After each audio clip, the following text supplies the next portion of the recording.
Okay, so for the second problem, states here that an infinite long rectangular metal piece, side A and side B, is grounded, but one end at x is equal to 0 is maintained at a special potential V0, Y, and Z. It says find the potential inside the pipe. So we're given here some boundary conditions. So let me explain first the path we're taken in these boundary conditions. So in the first part of the boundary condition, we assume that y is 0, therefore the value of our potential is equal to 0. In the second boundary condition, we put y is equal to a, since you can there is also a side A here in the y-axis. So our potential here will be equal to 0. In the third boundary condition, in the z-axis, we're going to assume that z is equal to 0, so we will have a potential of 0. As well as on the fourth boundary condition, we'll have z as or z will be equal to b, and our potential will be equal to 0. And the fifth boundary condition, x is 0, our potential will be equal to v, which has a v0 coordinates of y and z. And finally, in the sixth boundary condition, x approaches infinity, since it says on the problem that you have an infinitely long rectangular metal pipe. So as x approaches infinity, we will see that our potential approaches. Okay, so in solving 0 for the first boundary condition, we have y is equal to 0 and our potential is equal to 0. So if we substitute that on coordinates, we will have v is equal to x, 0 for y, and have z. So how do we solve this one? We will use the rectangular symmetry for two variables, since we have y as 0, therefore variable left constant is x and z. So in the rectangular symmetry of two variables, we'll use this formula for the y, since we're dealing with the boundary condition for y, which has turned out to be 0. So let us copy first the formula. Is equal to c sine ky plus d cos ky.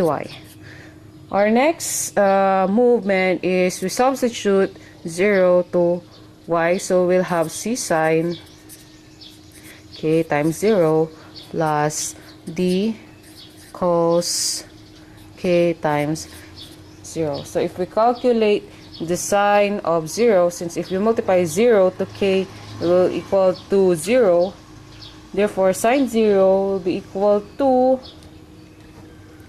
so sine 0 will be equal to 0.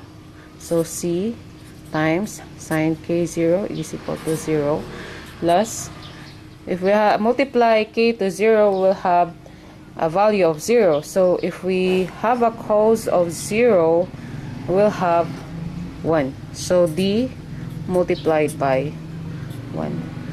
So if we simplify this one, we'll have 0 plus d, or d is equal to 0, or it can be v is equal to 0. So we're correct that our potential will be equal to 0.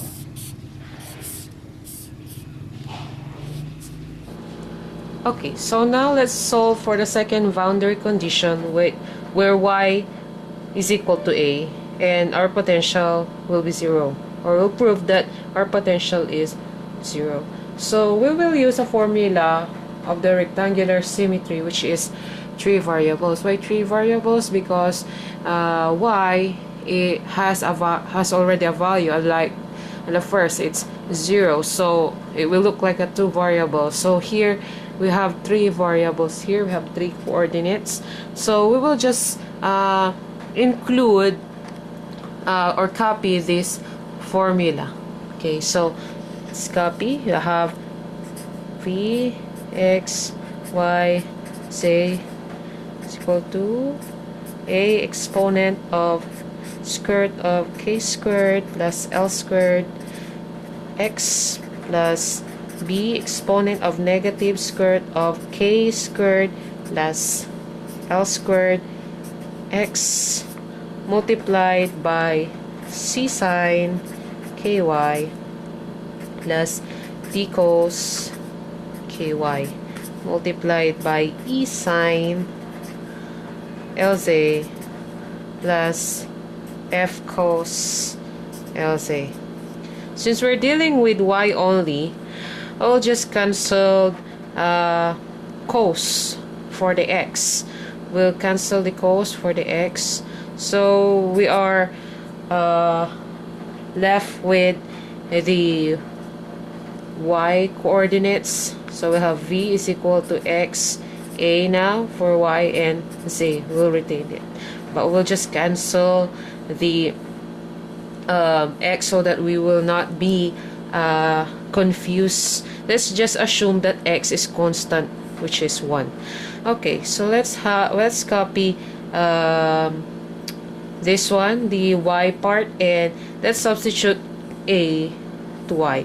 So we have b negative square root of k squared plus l squared x multiplied by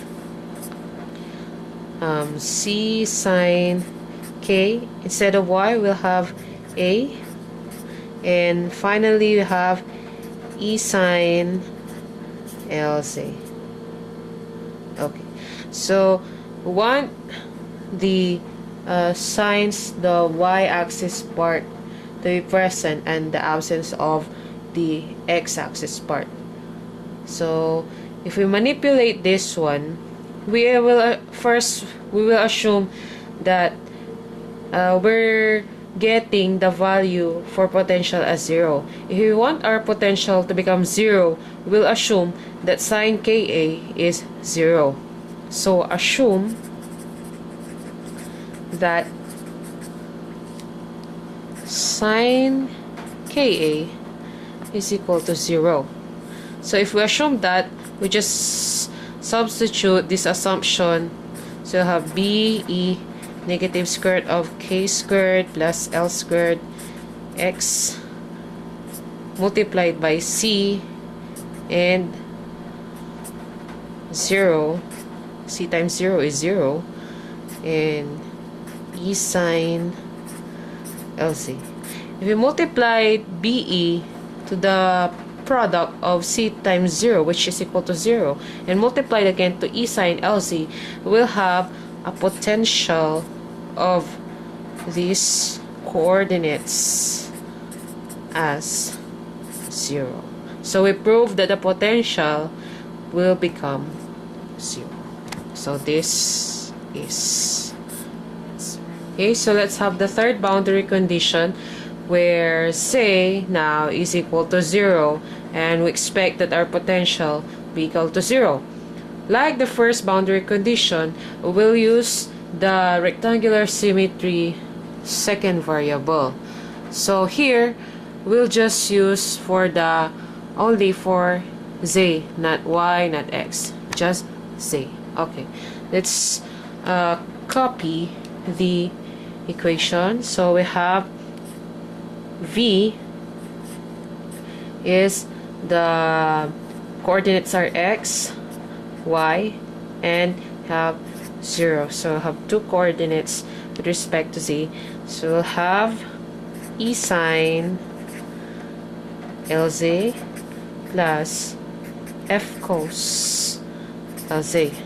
So what we're going to have to do now is we substitute 0 to z. So we'll have e sine l 0 plus f cos l and 0. So if we multiply l to 0, we'll have 0 as well as cos. We'll have as well as cos lc here in f.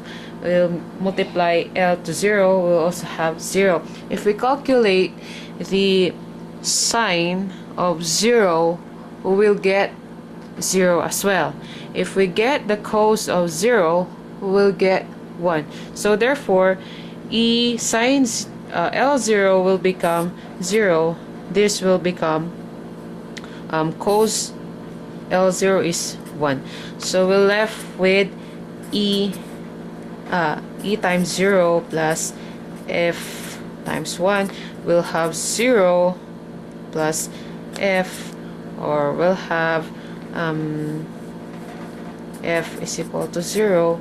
Therefore, we can assume that V is also 0. Okay. So V or F is equal to 0. Okay, we now go to the fourth boundary condition where Z is equal to B and we expect our potential to become 0. So, like the boundary condition of the second boundary condition, which is Y is equal to A, we have Z is equal to B.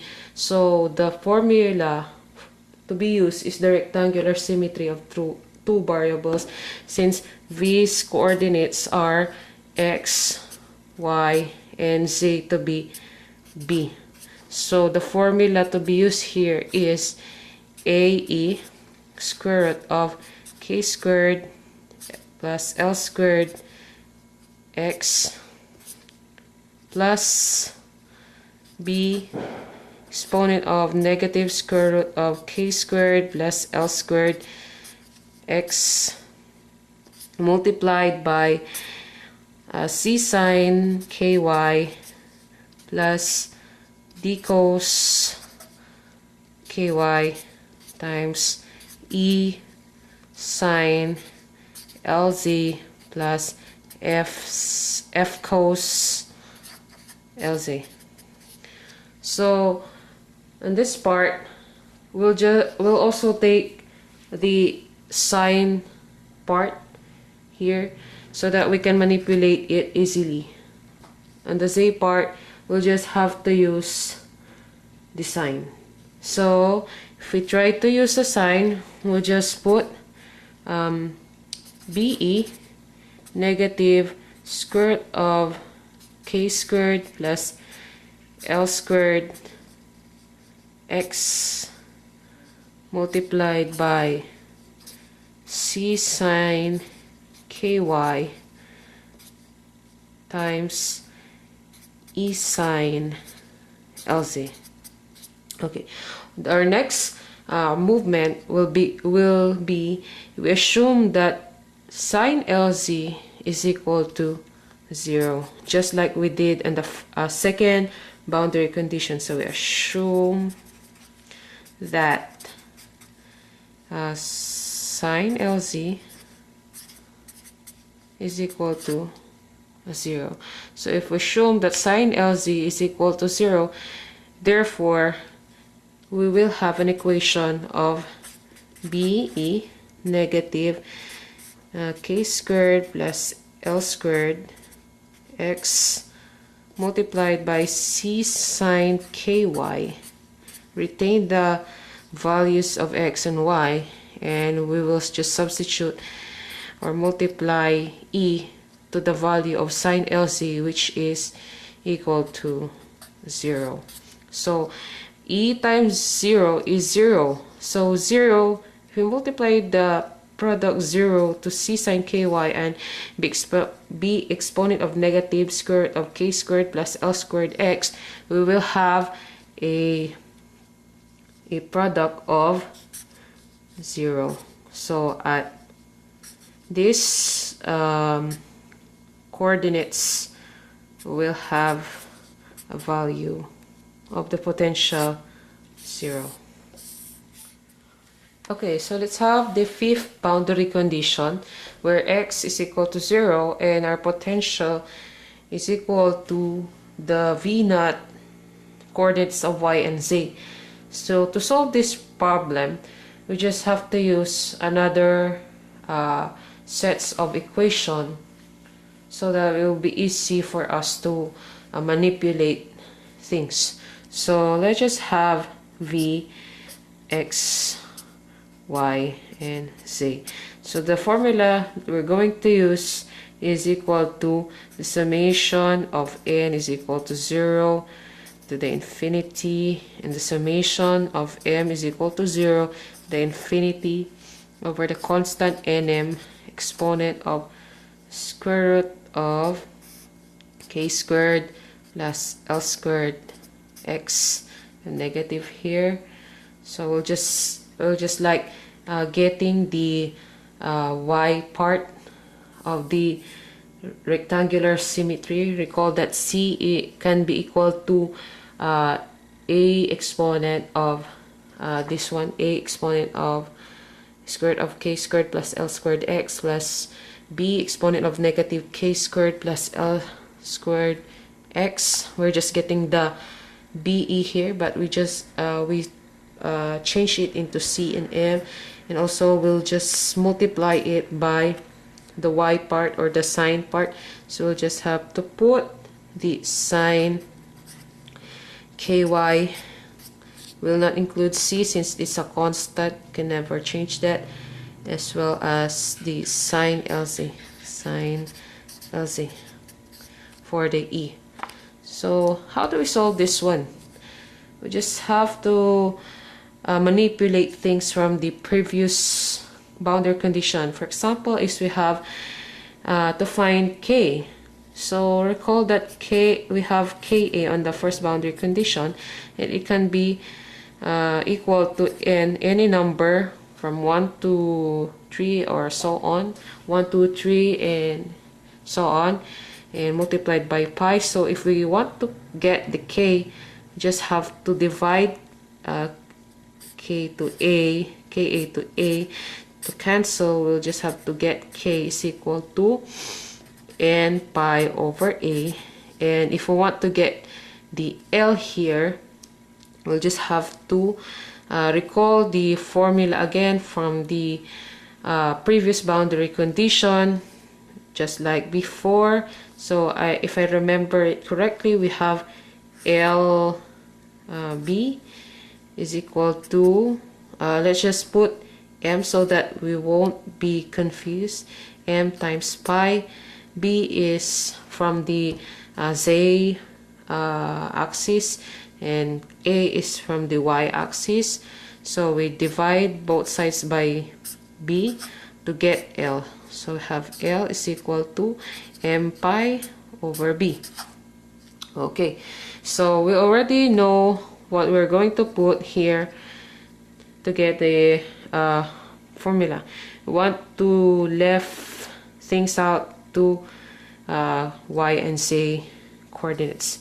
So let us substitute everything. So we have the summation of the infinity n is equal to 0, summation of m is equal to 0, the infinity, the constant n and m, exponent of negative square root of what is k again. We have n pi over b over a squared plus m pi over b squared. Just get a little excited. Multiplied by x, and then we have also the sine part. So we have sine k is equal again to n pi over a, and we should not forget y since it's already it's present here. We should not cancel it. And also sine this part, sine lz, L's value is equal to m, this one, L m pi over b. Then don't forget c to put it here. So this is the simplest part of the equation. Okay, so if we try to get it more simpler to manipulate, since we recall that v has the x-axis of 0, we have y and z as constant, we do not remove it, so we'll just have summation of n is equal to 0 reach to the infinity, summation of m is equal to 0 reach to infinity, c, n, and m, exponent of this part again, and just have negative square root of n pi n pi, we have squared these two parts, n squared pi squared over a squared plus m squared pi squared over b squared, and we have, as well as x, we put x to 0, and this part is the part of sine is, we just have to retain it since it is not mean substitute any number, so it's just y and z, so we'll just have to multiply it by sine n over pi n pi y a multiplied by sine m pi y over b. So if we simplify this again, if we multiply 0 to the square root of this one, we'll just get negative 0. So the continuation of this one is you have v0 y say is equal to the summation of infinity and is equal to 0. Since this one is already 0, we just cancel this one. So we're just left, we cancel the exponent. So we're just left with these variables. Summation of m is equal to 0 to infinity. We retain c since it's a constant, as well as we retain this the signs, so sine n pi y over a sine m pi z over b.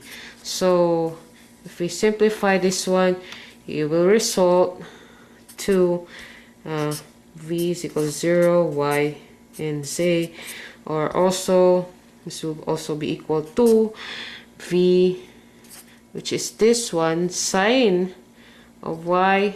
Simplify this one, we'll just get the coordinates of y and as well as z. So our goal is, or our target is correct, that you will be left with the coordinates of y and z if you have x. Okay, so now we've come with the final boundary condition, or the sixth boundary condition, where x approaches infinity and we expect that our potential approaches 0. So in solving this problem, we must consider the rectangular symmetry, or we must use the formula for rectangular symmetry of two variables. Since if we substitute x approaches infinity, it is not a constant value, therefore you can consider it as 0 or something, or any number. So if we try to put x to infinity, x approaches infinity, we'll have just two constant variable left. We have y and we have z. Since we are dealing with the x-axis, we'll just have to use this formula. So we have to copy this. So a exponent of square root of k squared plus l squared x plus b exponent of square root of k squared plus l squared x. So our next step is to substitute the infinity to the x. So as x approaches infinity, so a exponent of square root of k squared, I forgot negative here, k squared plus l squared, x is infinity, for example, we substitute infinity, plus b exponent of negative square root of k squared plus l squared, substituting exponent x to the infinity.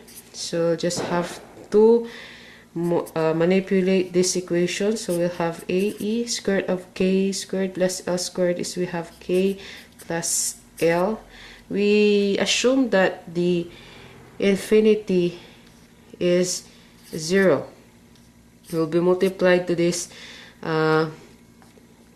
product of the square root plus b exponent of negative k squared plus k plus l multiplied by 0.